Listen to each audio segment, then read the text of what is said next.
नमस्कार मंदाकिनी जी, आपको और सखी सहेली कार्यक्रम सुनने वाले हमारे सभी श्रोताओं को, सखियों को, सखाओं को नमस्कार। नमस्कार चंचल, आपको भी और सभी सुनने वालों को, सखी सहेली के हमारे सभी श्रोताओं को प्यार भरा मंदाकिनी जोशी की ओर से नमस्कार। क्या हाल है चंचल? हाल बहुत अच्छे हैं। और देखिए ना, कितनी बार हमें ना शिकायतें बहुत करते हैं, बारिश नहीं हो रही है, बारिश हो गई तो हम शिकायत करते हैं, अरे इतनी बारिश हो रही है। तो ये जो शिकायत करने का हमारा एक आदत जो बन चुकी है, अच्छा हो रहा है तो भी शिकायत, अच्छा ना हो तो भी शिकायत। हाँ, बिल्कुल सही कहा आपने। और इन दिनों देखिए ना, हमारे मुंबई में तो मूसलाधार वर्षा हो रही है। हमें शिकायत है कि ओहो इतनी बारिश, कैसे जाए, कहाँ जाए। और आप ही की तरह चंचल हवाएं बह रही हैं। बड़ी मुश्किल में है हम लोग और लगता है कि अरे कैसे क्या होगा। लेकिन बाहर कुछ जगह ऐसी भी है जहाँ पर आश्वासन दिए गए कि भी बारिश आने वाली है। हाँ। लेकिन एक बूंद भी नहीं गिरी है। बिल्कुल। तो होता यही है कि शिकायतें भी हैं, आश्वासन है, और आश्वासन पूरे हो गए तो हम बड़े खुश हो जाते हैं। फिर कई बार हमारे मन से शुक्रिया भी निकलता है, लेकिन ना हो हमारी मनचाही बात पूरी तो झट से हम शिकायत करने लगते हैं। ये एक मानव स्वभाव ही कह लीजिए। लेकिन मेरे ख्याल में आपका या मेरा और सुनने वालों का ही मानना होगा कि शिकायतें जिंदगी में कम और शुक्रिया का भाव अगर ज्यादा ले आए तो जिंदगी कुछ आसान हो जाती है। हाँ, बिल्कुल सही कहा चंचल आपने। और इसलिए शायद आज का विषय ये रखा गया है कि शिकायत कम और शुक्रिया ज्यादा। बिल्कुल। इसके अलावा शब्द जो हम देते हैं हमारे श्रोताओं को, जिसमें वो अपने विचार हमें लिखकर देते हैं, इसमें हम आश्वासन की बात करेंगे कि आश्वासन शब्द उनके लिए क्या मायने रखते हैं और आश्वासन को लेकर उनकी जिंदगी किस तरह से शब्द से जुड़ी हुई है। उन्हें कौन से आश्वासन दिए गए जो कुछ पूरे हुए, कुछ नहीं हुए, और क्या शिकायतें उनके मन में रही। बिल्कुल बिल्कुल, हमारे श्रोताओं के लिए है ये सेगमेंट।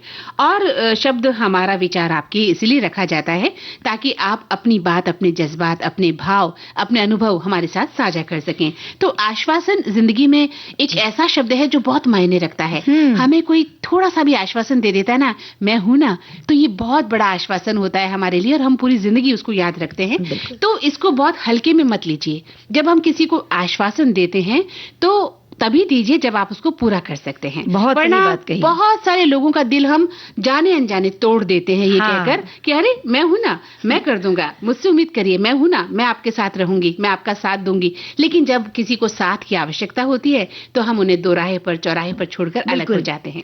तो ऐसे समय पर पल्ला झाड़ने वाले इंसान को भी हम हमेशा याद रखते हैं कि इन्होंने कहा था साथ देंगे, लेकिन साथ देने का समय आने पर पल्ला झाड़ के अलग हो गए। बिल्कुल। तो आज आश्वासन पर आप बताइए हमारे श्रोता लोग की किन किन को आपने आश्वासन दिया या आपको दिए गए आश्वासन किसी ने पूरे किए या नहीं। बिल्कुल। और साड़ियों का संसार, इसमें जब हम अंदर होंगे तो बात होगी कोटा की साड़ी जो बहुत फेमस है, कोटा डोरिया, उसके बारे में। बिल्कुल, ऐसी साड़ी है ये जिसे हर माहौल में पहना जा सकता है। और राजस्थान में तो इसकी बहुत ही मतलब भरमार है इस साड़ी की। और हर लगभग औरत के पास कोटा डोरी की साड़ी तो मिलेगी आपको। बड़े बड़े फंक्शंस होते हैं, बड़े बड़े कार्यक्रम होते हैं, उसमें महिलाएं जो है कोटा डोरिया की साड़ी पहने भी मिलती है। और कुछ महिलाएं ऐसी है चंचल जो सिर्फ कोटा डोरिया ही पहनती हैं। तो हमारी कौन सी सखियां हैं जिनके वार्डरोब में ये साड़ी जरूर है और उन्होंने क्यों खरीदी या उन्हें ये क्यों पसंद है, और जिन्होंने नहीं खरीदी है वो अब चाहती हैं कि उनकी वार्डरोब में ये साड़ी आ जाए, तो वो क्यों चाहती है, ये जरूर हमें बताएं। इसके अलावा आज चावल के कुछ व्यंजन हम चाहेंगे कि हमारी सखियां हम तक भेजें। इसमें चावल की तो बहुत अच्छी चीजें होती है। नी डोसा होता है, अनार से जो है खास अवसरों पर बनाया जाता है। चावल के कई तरह के पापड़ भी बनाए जाते हैं। इसमें कुछ कच्चे चावल के होते हैं, कुछ पकाए हुए चावल के भी होते हैं। तो पके या कच्चे जिस भी तरह की चीजें आप चावल की बनाती हैं वो रेसिपीज हमारे साथ साझा करें। फिलहाल हम साझा करते हैं अपनी सखियों के साथ में एक खूबसूरत सा गीत। बिल्कुल।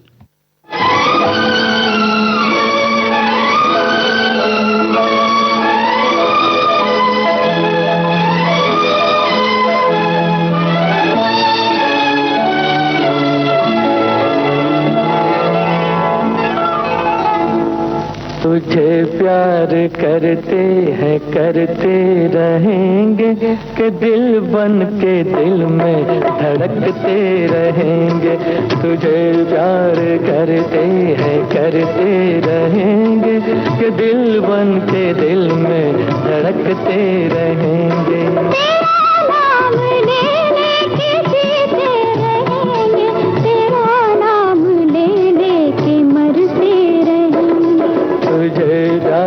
करते हैं, करते रहेंगे कि दिल बन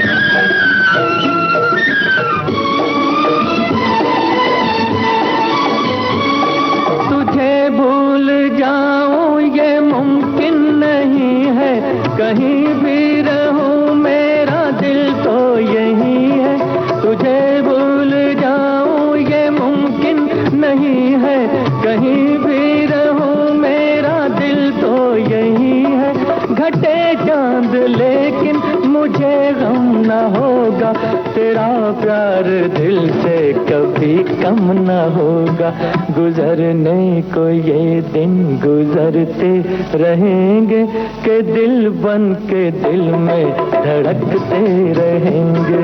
तेरा नाम ले लेके जीते रहेंगे, तेरा नाम ले लेके मरते रहेंगे, तुझे प्यार करते रहेंगे कि दिल बन के दिल में धड़कते रहेंगे।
जी, तो गाना बड़ा अच्छा था, है ना? बहुत सुंदर। इसलिए आपसे आज शिकायत कम करेंगे और चंचल आपको शुक्रिया अदा करूंगी मैं अच्छे गाने सुनवाने के लिए। तो भाई एक बड़ा सुंदर सा संदेश है, इसमें किसी हमारे विषय से जुड़ी बात नहीं है, लेकिन यूं ही हमारी सखी ने लिखा है कि रेडियो की मधुर तरंगों पर जब शब्दों के फूल खिलते हैं, चंचल जी प्यारी बातों से मन के आंगन में रंग मिलते हैं। क्या बात। मंदाकिनी जी की मुस्कान में अपनापन सा झलकता है। अरे उनकी मीठी आवाज सुनकर हर श्रोता का दिल महकता है। आहा। सखी सहेली केवल कार्यक्रम नहीं, रिश्तों की एक सुंदर डोरी है, ज्ञान मनोरंजन का अपनापन जिसकी हर बात बड़ी ही प्यारी है। यूं ही गूंजती रहे ये आवाजें, खुशियों का संदेश सुनाती रहें। चंचल जी और मंदाकिनी जी के संग सखी सहेली यूं ही मुस्कुराती रहे। क्या बात है, क्या बात है। यानी हमारी सखियों को, हमारे सखाओं को हमारी मुस्कुराहट भी यहाँ से दिख जाती है ना? ये जो सुनकर जो देखना होता है ना, ये कई बार हम गानों में भी महसूस करते हैं कि किस तरह के जो भाव हैं और गायक जिस तरह से गाते हैं, हम उसे पूरा महसूस कर पाते हैं, हम देख पाते हैं, चाहे हमने वो चलचित्र ना देखा हो, लेकिन वो भाव जिस तरह से चल रहे होंगे, अपने दिमाग में एक चित्र हम बना लेते हैं। बिल्कुल सही कहा आपने। और उद्घोषक जो खासतौर से जब प्रोग्राम प्रेजेंट करता है तो हमारे श्रोता एक पिक्चर बना के चलते हैं कि भाई चंचल जो है कैसी दिखती होंगी, चंचल लगती है कि नहीं, और मंदाकिनी जी कैसी लगती है, मुस्कुराकर बात कर रही है कि नहीं, उनकी एक पिक्चर चलती है और वो उसी हिसाब से सोचते हुए, और हमें भी अच्छा लगता है जब हमारे श्रोता उस पिक्चर में हमारी सूरत देखते हैं, बोलने का अंदाज देखते हैं, तरीका देखते हैं। तो चलिए अभी शिकायत करेंगे हमारे श्रोता की। दोनों सखियां अपनी तारीफों में उलझ गई हैं, है ना? तो अगर हम अपने जीवन में चंचल ये मूल मंत्र अपना लें कि बात बात पर हम शिकायत नहीं करें, बल्कि हर बात के लिए शुक्रिया अदा करें, तो शायद कहते हैं जिंदगी बहुत आसान बन जाती है। और जिंदगी में हमें शिकायत नहीं, कहते हैं शुक्रिया ज्यादा अदा करना चाहिए। हमें दूसरों से तारीफ की अपेक्षा नहीं रखनी चाहिए। और संसार की 90% समस्याएं बातचीत के असंतुलित लहजे से ही पैदा होती हैं। बिल्कुल सही बात है। हमने बात को जिस तरीके से कहा, अगर वो उसी तरह से सामने वाले तक पहुंची तब तो ठीक। अगर शब्दों का थोड़ा भी हेर फेर उन्होंने अपने तरह से सोच लिया तो बात का पूरे मायने ही बदल जाते जाते हैं और ये जो आपने कहा ना असंतुलित लहजा जो है, बिल्कुल। इसी से फिर सारी शिकायतें पैदा हो जाती हैं। और किसी ने कहा भी है कि हर लफ्ज महकता हुआ गुलाब है, लहजे के फर्क से इसे तलवार ना बनाओ। क्या बात है, क्या बात है, बिल्कुल सही कहा। अगर आप गुलाब की तरह अपनी बात कहते हैं तो वो वैसे ही पहुंचेगी, और अगर उसे तलवार बना देते हैं तो फिर वो तलवार की तरह ही अगले को जो है कलम करने की। तो हमारी जो श्रोता हैं उनके शब्दों के तलवार ना चले, इसलिए हम आगे बढ़ते हैं और बताते हैं हमारे श्रोता क्या लिख रहे हैं। उनका कहना है कि शिकायतों के दफ्तर में अब ताला लगा दिया है, जो मिला है झोली में उसे गले से लगा लिया है। गिले शिकवे करने से बस दिल भारी होता है और शुक्राना करने से हर लम्हा प्यारा होता है। क्या बात है। वहीं एक श्रोता लिखते हैं कि शिकायतें कम, शुक्रिया ज्यादा, अब यही जीने का सीधा सा वादा। धूप अगर तीखी है तो छांव का भी तो एहसास है, प्यास अगर लगी है तो घड़े में पानी भी पास है। कांटों को गिनकर क्यों अपना दिल दुखाना, फूलों की महक से ही तो महकता है जमाना। क्या बात है। हमारे सभी सखियां और सखा तो कवि बन गए हैं, मुझे लगता है शायर बन गए हैं, है ना? और इसी के आगे हमारे श्रोता ने लिखा है कि शिकायतें कम और शुक्रिया ज्यादा हम अक्सर करते हैं। छोटी छोटी बातों पर शिकायत, अरे ये नहीं हुआ, वो नहीं हुआ, और हम शुक्रिया तो अदा ही नहीं करते। हमारे पास जो है उसमें हम संतुष्ट नहीं रहते। हालांकि मैं इस बात को मान रही हूँ, संतोष में रहना बहुत मुश्किल है। आजकल का जमाना ही ऐसा है कि शिकायतें हो ही जाती हैं, लेकिन हम अगर खुश रहने की कोशिश करें तो हमारे पास जो भी है उसमें हम खुश रह सकते हैं। ये इतना मुश्किल भी नहीं होता। और ऐसा ही करें कि छोटी छोटी बातों में शिकायत करने की जो आदत है, उसके पास ये नहीं है, हमारे पास ये नहीं है, उसकी वाली इतनी अच्छी है, हमारी वाली इतनी अच्छी नहीं है, ये चीजें हमारे जीवन को मुश्किल और तनाव से भरा हुआ बना देती हैं। इसीलिए हम खुद तो तनाव में इसे हम खुश तनाव में आते ही हैं, खुश नहीं रहते। लेकिन हम शिकायत करने से हमारा जो जीवन के प्रति नजरिया है वो भी खराब होता जा रहा है। तो जारी है कि शिकायतें ना करें, जो है उसमें खुश रहें, आपके पास जो मिला है उसका हमेशा शुक्रिया अदा करते रहें, और भगवान ने जो आपको दिया है उसके लिए धन्यवाद करें, शिकायत करना बंद कर दीजिए। बिल्कुल सही कहा। और एक श्रोता लिखते हैं कि शिकायतें कम और शुक्रिया ज्यादा हम अक्सर करते हैं, छोटी छोटी बातों पर शिकायत, अरे ये नहीं हुआ, अरे वो नहीं हुआ, हम शुक्रिया अदा नहीं करते हैं, हमारे पास जो है हम उससे संतुष्ट नहीं रहते हैं। हालांकि मैं मान रही हूँ कि संतोष रहना बहुत मुश्किल है। आजकल का जमाना ही ऐसा है कि शिकायतें हो ही जाती हैं, लेकिन अगर हम खुश रहने की कोशिश करें तो हमारे पास जो है हम उससे खुश रह सकते हैं। बस ये इतना मुश्किल नहीं है। तो ऐसा ही करें, जो छोटी मोटी बातों में शिकायत करने की आदत है उसके पास ये है कि हमारे पास नहीं है, ये हमें खुद ही दुखदाई बना देता है। और बिल्कुल सही कहा कि जब हम किसी का अभिवादन करते हैं ना चंचल, जब हम किसी का शुक्रिया अदा करते हैं तो हमारा अहंकार भी समाप्त हो जाता है। और इसलिए हमारी जो भारतीय संस्कृति में बड़ों को प्रणाम करना सिखाया जाता है और दूसरों का आभार व्यक्त करना बहुत जो है अच्छा होता है, और हमें दूसरों से आशीर्वाद और दुआएं मिलती हैं, और दुआओं के लेन देन से हमारी सफलता का जो है मार्ग प्रशस्त होता है। अब हमारे श्रोता कहीं ये शिकायत ना करते कि भाई गाना नहीं सुनवा रही हैं सखियां, सिर्फ बातें किए जा रही हैं। तो बातें भी करेंगे, संदेश भी पढ़ेंगे गाना सुनने के बाद। चलिए। मैं ना भूलूंगा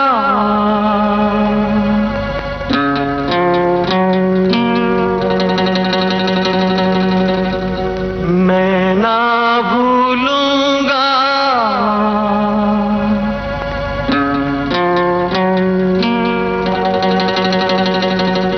इन रस्मों को, इन कस्मों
चल भूलना तो हमें बिल्कुल भी नहीं चाहिए। अगर हमारा थोड़ा सा भी कोई काम कर देता है तो उसका शुक्रिया हमें हर हालत में अदा करना चाहिए। और किसी से थोड़ी सी मदद मिल गई तो उसका आभार व्यक्त कर दें। आभार और क्षमादान कहते हैं हमारे जीवन के दो बहुत महत्वपूर्ण आयाम हैं। आभार या शुक्रिया करने का मतलब है उसकी कद्र करना, यानी हम दूसरे का आदर तभी कर पाएंगे जब हमारे अंदर उनके प्रति स्वीकार्यता का भाव होगा। हम स्वीकार करेंगे उनकी सहायता को, उनको। तो जब जब हम किसी को धन्यवाद कहते हैं तो हमारे अंदर क्या होता है, पॉजिटिव एनर्जी, सकारात्मक सोच जागृत हो जाती है। और इसी तरह से जो शिकायत का भाव है वो एक नकारात्मक ऊर्जा लेकर आता है। नकारात्मक हम किसी चीज के बारे में सोचते हैं तभी तो शिकायत मन में आती है। तो देखिए हमारे श्रोता क्या कह रहे हैं कि भगवान या किसी भी उच्च शक्ति से शिकायत करने की बजाय शुक्रिया या कृतज्ञता व्यक्त करने से मानसिक शांति और सकारात्मकता बढ़ती है, जैसा भी आप भी बता रही थी। कृतज्ञता का अभ्यास करने से जीवन में सकारात्मक दृष्टिकोण आता है, तनाव कम होता है। शुक्रिया अदा करने से आपका ध्यान उन चीजों पर जाता है जो आपके पास हैं, न कि उनके पास जो आपके पास नहीं है। बिल्कुल। शिकायत उस आम आदमी से भी नहीं, क्योंकि शिकायत भगवान से होनी चाहिए। अच्छा हुआ ये पल आपने मुझे दिखाया, और उससे भी अच्छा कुछ मिलने की उम्मीद जगी। यानी कि हम उस भगवान से ही ये कहें कि भाई तुमने जो दिया है वही अच्छा। हाँ, यानी भगवान को भी हमें शुक्रिया अदा करना चाहिए, शुक्राना अदा करना चाहिए।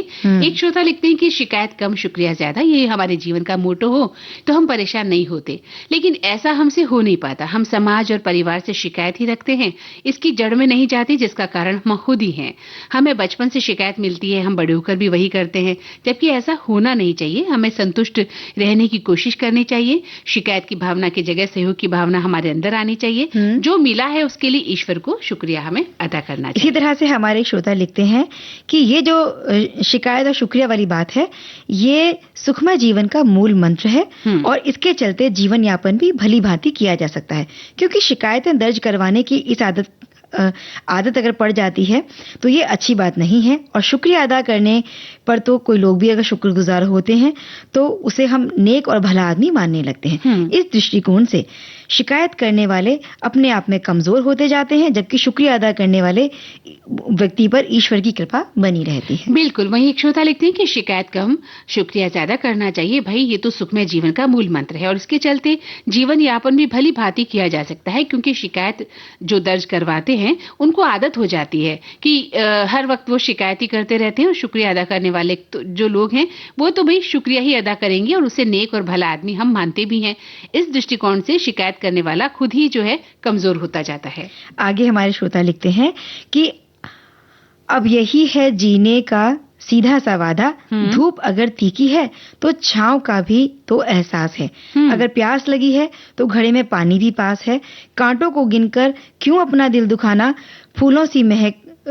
फूलों की से हो तो महकता है जमाना। बिल्कुल। वहीं एक श्रोता ने लिखा है कि शिकायत कम शुक्रिया ज्यादा में मैं ये कहना चाहूंगा कि मैं और मेरी धर्मपत्नी हमेशा माता रानी और प्रभु परमेश्वर का शुक्राना ही अदा करते हैं, क्योंकि देने वाली तो माता रानी ही है जो हमें देती है, और जो हमें देना चाहिए जो भी वो उन्हें मालूम होता है। तो शिकायत किस बात की, क्योंकि ये भी एक सच्चाई है कि वक्त से पहले और तकदीर से ज्यादा कभी किसी को कुछ नहीं मिलता।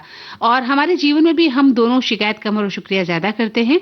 ये भी हमने बच्चों को सिखाया है। हर बार लघु कथाओं के माध्यम से ज्यादातर मेरी धर्मपत्नी और मुझे जब भी समय मिलता है बच्चों को बताकर और समझाने की हम पूरी कोशिश करते हैं, है ना।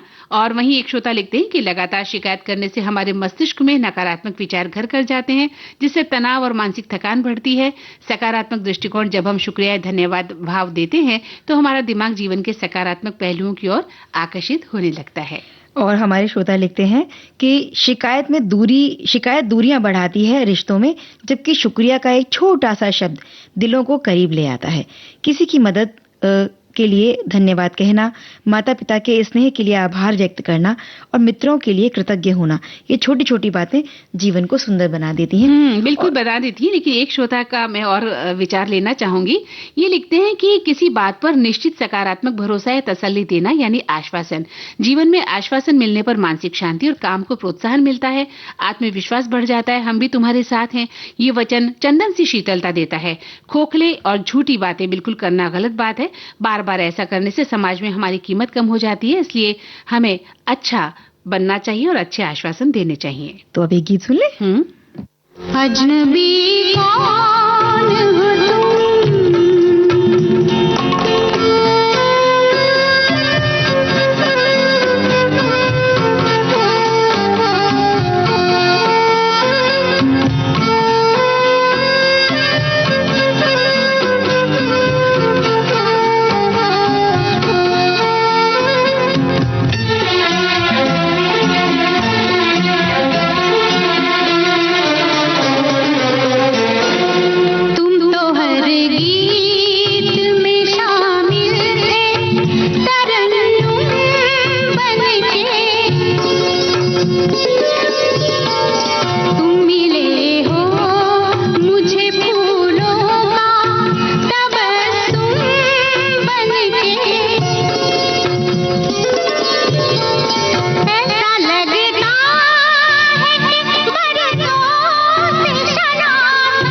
पर आ रहे हैं साहित्य जगत के जाने माने लेखक हरिशंकर राठी। आपसे साझा करेंगे अपनी लेखन यात्रा। किशोरावस्था से ही मैं कहीं न कहीं अपनी भाषा में व्यंग का प्रयोग करता था। हास्य भी मेरे अंदर था और मैं बहुत विनोद किया करता था। जो स्वाभाविक रूप से मेरे व्यंग निकलते थे किसी मुद्दे पर, वो कुछ लोगों ने कहा कि आप तो बड़ा अच्छा व्यंग बोल लेते हैं। ये बड़े मजे की बात है कि बाद में चल करके व्यंग मेरी प्रमुख विधा हो गई। तो सुनना न भूलें कार्यक्रम आज के मेहमान 8 जुलाई शाम 4 बजे सिर्फ विविध भारती पर।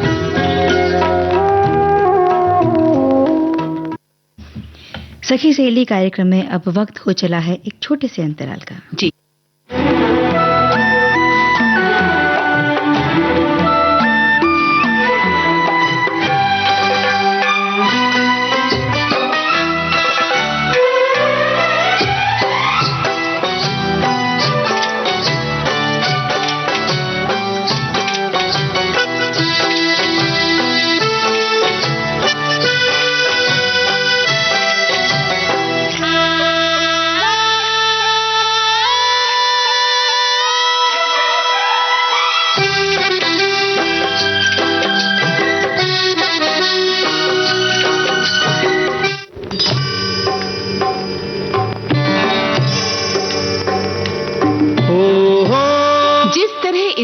का नसीब मोहब्बत से संवरता है, ऐसे ही फिल्मी गीतों की किस्मत चमकती है चाहने वालों के प्यार से। नसीब इंसान का,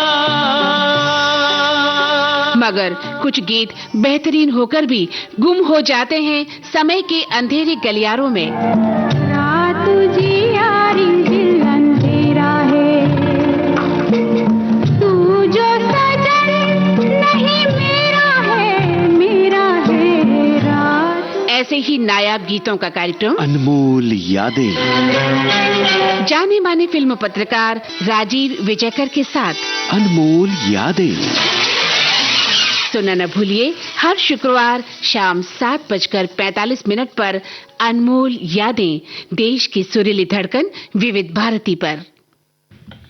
विविध भारती पर इस समय चल रहा है कार्यक्रम सखी सहेली, और हम फिर से हाजिर हैं लेकर हमारे श्रोताओं के बहुत सारे संदेश और उनकी बातें। बिल्कुल, और इस वक्त हम बात करने वाले हैं कोटा डोरिया साड़ी के बारे में, है ना।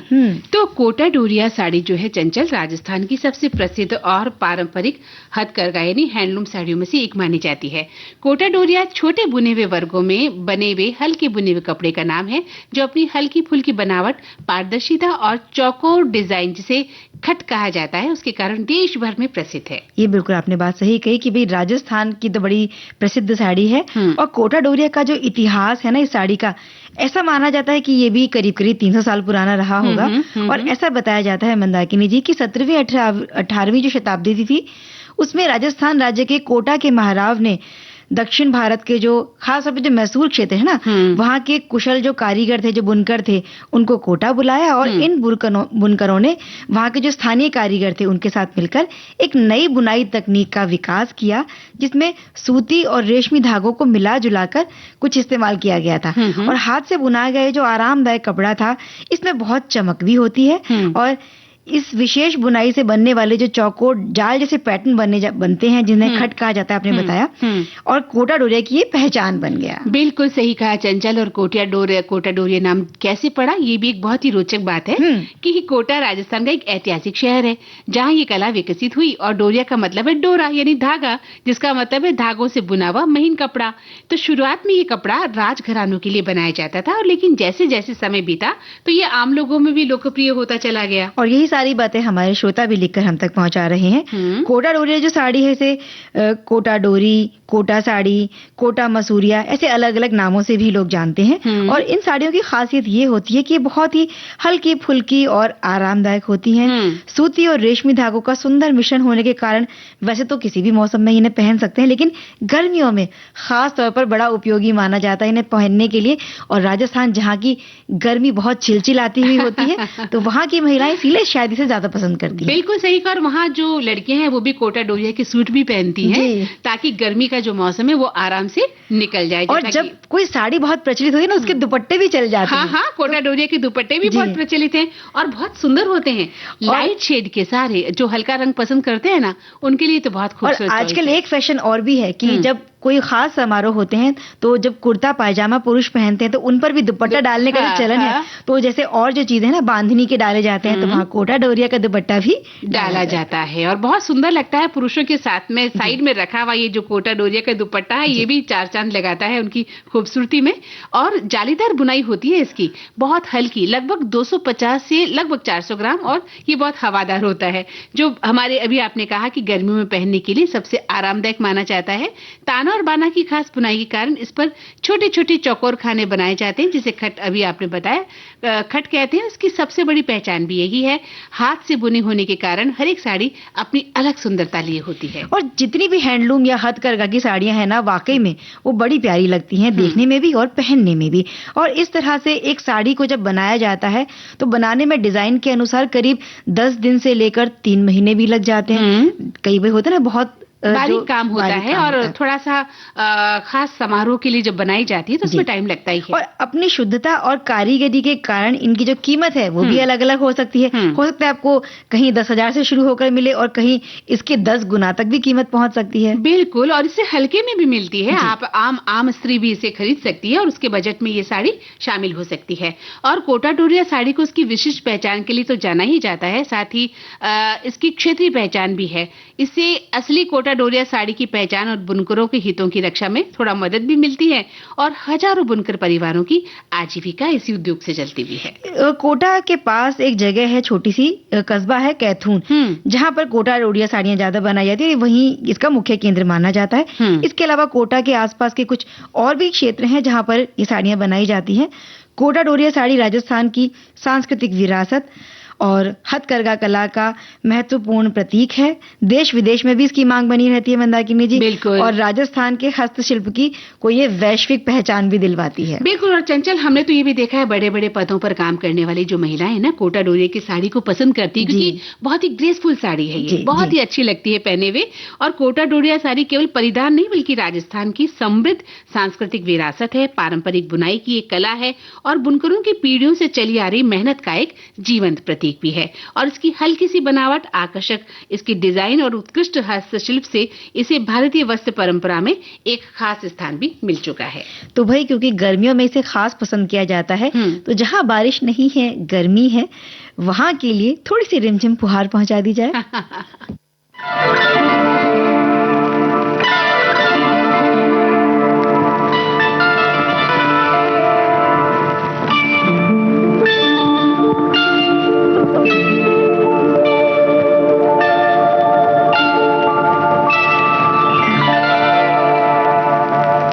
रिमझिम के गीत सावन गाए, हाय भीगी भीगी रातों में। रिमझिम के गीत सावन गाए, हाय भीगी भीगी रातों में।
सुनना क्या है, कहने सुन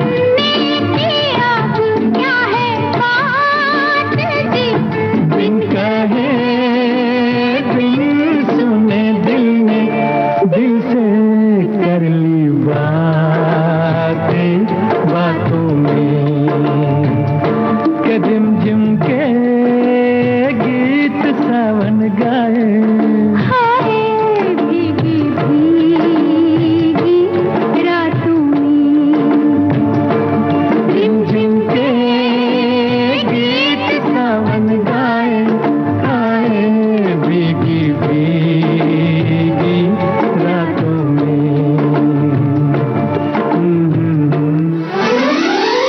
एक बेटी की यादों में उसके पिता 77-78 में मेरे पिताजी सदाशिव अमरापुरकर, एक ही बार उन्होंने पूरी लाइफ में जॉब करी है। उन्होंने आकाशवाणी परभणी में वो एज एन अनाउंसर उन्होंने ज्वाइन किया था और वहां पर वो लगभग 2 महीने टिके। सदाशिव अमरापुरकर यानी अर्ध सत्य के रामा शेट्टी। मुझे याद है कि जब रामा शेट्टी के रोल के लिए गोविंद जी ने उन्हें कास्ट किया था, तब पापा ने पूछा था कि मुझे इस रोल के लिए क्यों कास्ट किया है। गोविंद जी ने उन्हें कहा था कि तुम्हारी आंखें बहुत अपॉर्चुनिस्टिक हैं। उजाले उनकी यादों के इस कार्यक्रम में जाने माने अभिनेता सदाशिव अमरापुरकर की बेटी रीमा अमरापुरकर की यादों के उजाले। हम लोग बंबई आए और जैसे ही टैक्सी वालों ने पापा को देखा, रामा शेट्टी रामा शेट्टी रामा शेट्टी, और इतनी हड़बड़ी और झुंड वहां पर आ गई कि हमें पता ही नहीं चला कि क्या हो रहा है। 21 जून से 12 जुलाई हर रविवार शाम 4 बजे सिर्फ विविध भारती पर। तो चंचल, बात चल रही थी कोटा डोरिया साड़ी के लिए और इस बारे में हमारी सखी लिखती हैं कि कोटा डोरिया साड़ी मैंने बहुत पहनी है, बहुत हल्की और गर्मियों में आरामदायक होती है और बहुत ही शानदार लगती है। क्या बात है, बहुत बिल्कुल सही कहा आपने। जिन महिलाओं ने कोटा डोरिया को पहन लिया एक बार, तो उनकी चॉइस में कोटा डोरिया साड़ी हर बार होती है। और जो हमारे सुनने वाले हैं वो भी आश्वस्त हो गए हैं इस बात को लेकर कि कोटा डोरिया साड़ी अगर वो खरीदते हैं तो ये फैसला उनके लिए गलत साबित नहीं होगा। हाँ, यानी आपने आश्वासन दे दिया उनको।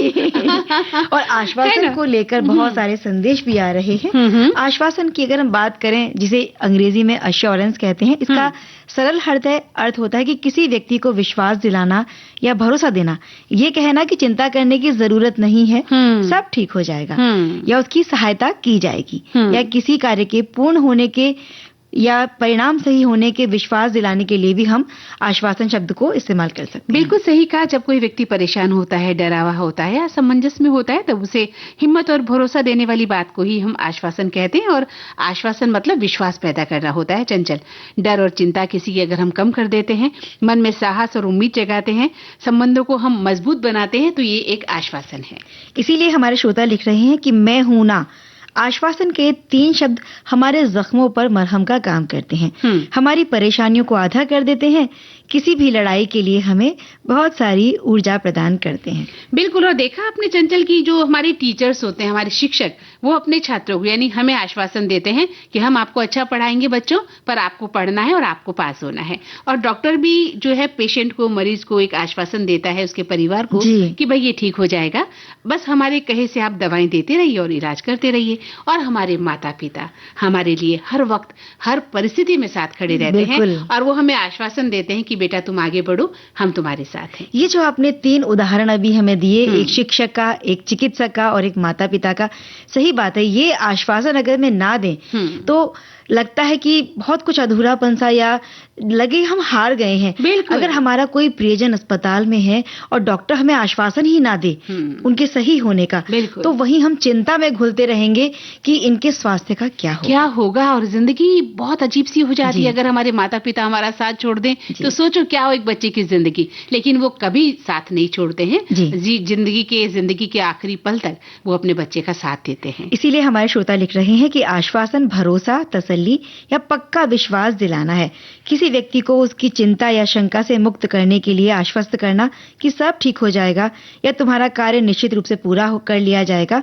विकट परिस्थितियों में अगर कोई ये सब कुछ कहता है, तुम निश्चिंत रहो, तुम्हारा काम हो जाएगा, तो ये सबसे बड़ा आश्वासन होता है उस पल के लिए। बिल्कुल, आपने सही कहा। हम किसी ऑफिस में जाते हैं, कॉलेज में जाते हैं या नौकरी करते हैं, हमारे साथी लोग हमें आश्वासन दे देते हैं, भाई आपका ये काम मैं कर दूंगी, तो हम निश्चिंत हो जाते हैं।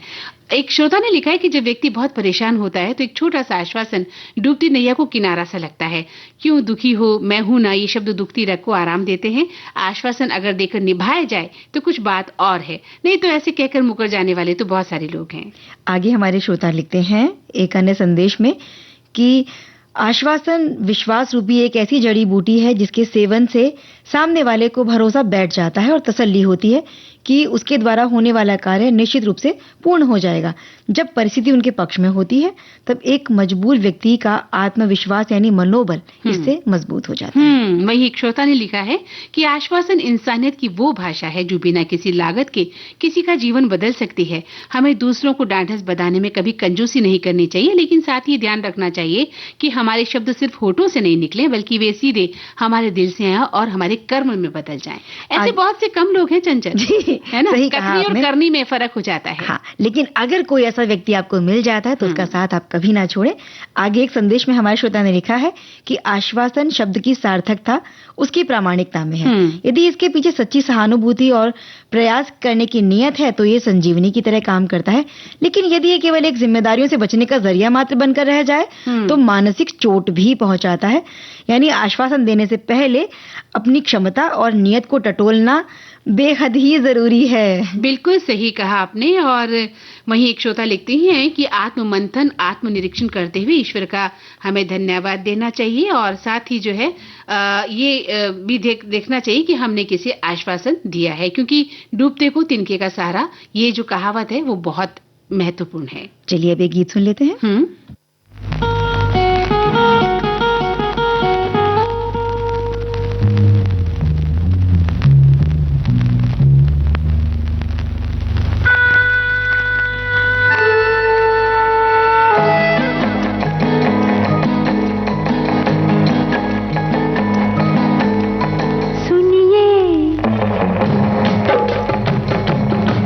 जरा देखिए ना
हाँ, तो रुकिए तो कहा है लता मंगेशकर जी ने, लेकिन हम नहीं रुक पाएंगे क्योंकि अब बात आ गई व्यंजन पर। चंचल, जी क्या बनाने वाली हो? देखिए बहुत सारी रेसिपीज आई हैं। देखिए बरसात के दिनों में एक रेसिपी हमें इतनी खास अच्छी मिली है कि बिहार झारखंड में अनरसे के साथ साथ ये व्यंजन खूब बनाया जाता है। ऐसा हमारे एक श्रोता लिखते हैं, खिरौरी दुधौरी। क्या नाम है, खिरौरी दुधौरी। इस नाम के अनुसार ही चावल को दूध चीनी के साथ पका लेते हैं। चावल इतना पकाना है कि वो आपके हाथ से दब जाए और दूध भी सूख जाए, ठंडा हो जाए और उसे किसी बर्तन की सहायता से खूब मसल के डो के रूप में कर लीजिए। हाथ में थोड़ा घी लगाने के बाद गुलाब जामुन जैसा शेप बना लीजिए और तेज आंच में घी या तेल में इसे सुनहरा तल लीजिए। अगर आपको इसे सूखा खाना है तो इसे आप डार्क ब्राउन तल लें, और अगर चाशनी में डालना है तो इसे हल्का गुलाबी सेक लें। गुलाब जामुन की तरह ये हल्के चाशनी में खिरौरी को कुछ देर डूबा रख दे। ये गुलाब जामुन की तरह ही स्वादिष्ट लगेगा और सूखा वाला भी खाने में बहुत अच्छा लगता है, ऊपर से कुरकुरे और बेहद सॉफ्ट। ध्यान रहे इसे बहुत नहीं मसलना है, इसे हाथों से मसलें, उसमें चावल के छोटे छोटे टुकड़े दिखाई देने चाहिए। सूखा वाले में चीनी की मात्रा थोड़ा बढ़ा दें तो चाशनी वाले में चीनी की मात्रा थोड़ा कम कर दें। आंच धीमा पर तलने में तेल पिएंगे और तेल में बिखर भी जाएंगे, इसका ध्यान रखना है। बिल्कुल। और एक बड़ी अच्छी रेसिपी हमारे पास आई है और इसमें हमारे श्रोता ने बताया है कि कच्चे चावल से झटपट और स्वादिष्ट नाश्ता बनाने के लिए 1 कप चावल को धोकर 1 घंटा भिगोएं। पानी को निथार कर चावल, 2 चम्मच दही, स्वाद अनुसार नमक मिलाकर इसे मिक्सी में पीस लें। इसमें आधा कप सूजी और कटी हुई सब्जियां जिसमें प्याज, गाजर, अन्य सब्जियां भी आप डाल सकते हैं। तवे पर थोड़ा सा तेल लगाकर बैटर को फैलाएं और दोनों तरफ से सुनहरा होने तक सेक लें। कच्चे चावल और आलू का चटपटा नाश्ता तैयार करने के लिए, ये सुबह के नाश्ते के लिए बहुत ही बेहतरीन रेसिपी है। और अब सुन लेते हैं कार्यक्रम का ये आखिरी गीत। बिल्कुल।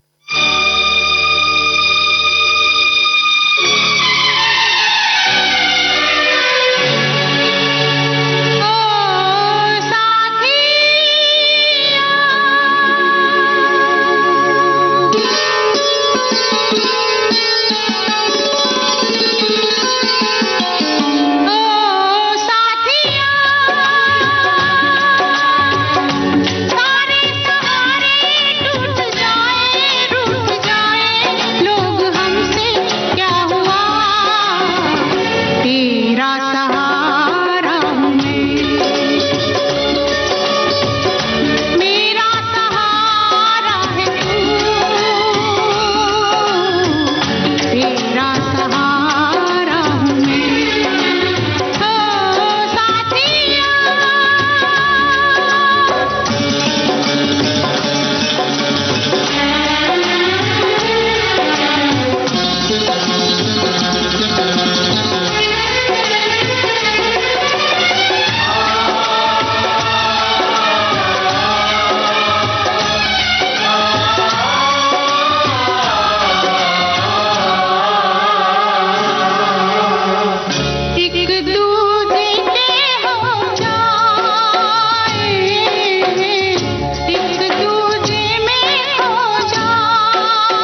जी, और अब तो ये आश्वासन हम भी अपने श्रोताओं को दे रहे हैं कि उनके लिए हम बहुत कुछ है और श्रोता हमारे लिए बहुत कुछ है। बहुत बड़ा सहारा है हमारे प्रोग्राम को लोकप्रिय बनाने के लिए। बिल्कुल।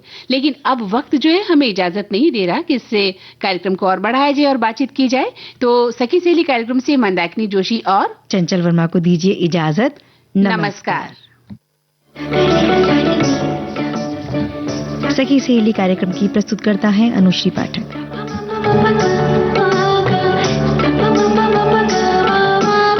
सखी सहेली।